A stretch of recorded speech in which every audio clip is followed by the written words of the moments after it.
On the same note, I would like to know when he was acquitted. When were you acquitted? When were you acquitted of the charges? 2018. In 2018. All right. When was he charged? Because we need to relate those time. When was the plea taken and when was the acquittal? I think, to be frank and honest, if there was an acquittal, then I don't think the rest of it is relevant. Yeah.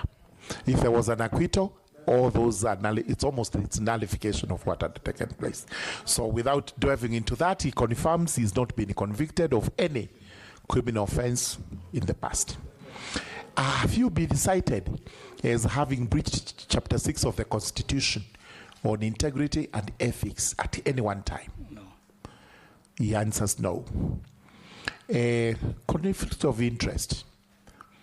You are going to IEBC, and there may be people in there who are your relatives or you have interest, you've done business with IEBC before.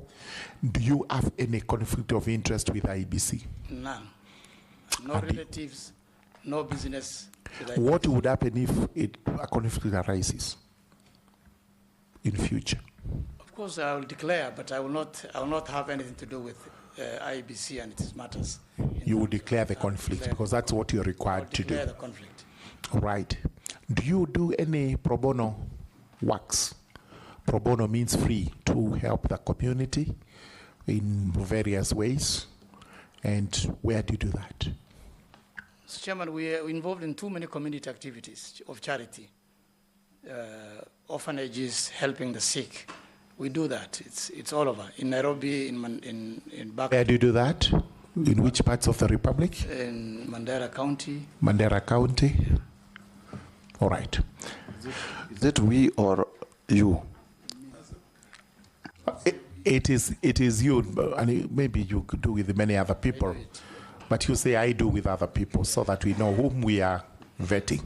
So as we conclude this, what is your plea to this committee, or what are your last words to this committee?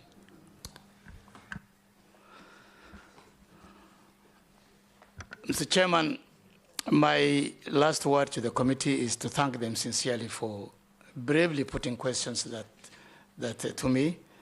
Mr. Chairman, I believe that I bring on board what is required to navigate the electoral process of this country in the most peaceful manner.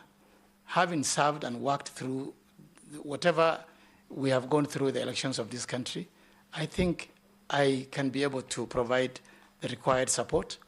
Mr. Chairman, I want the committee to have faith in me, to have faith in my resolve. I can be able to stand firmly and say no when no is the answer. I will not be persuaded by anything against the law, and I promise that I will be able to do the best, to the best of my knowledge, and make sure that I put the country first in all my endeavor to run the electoral process.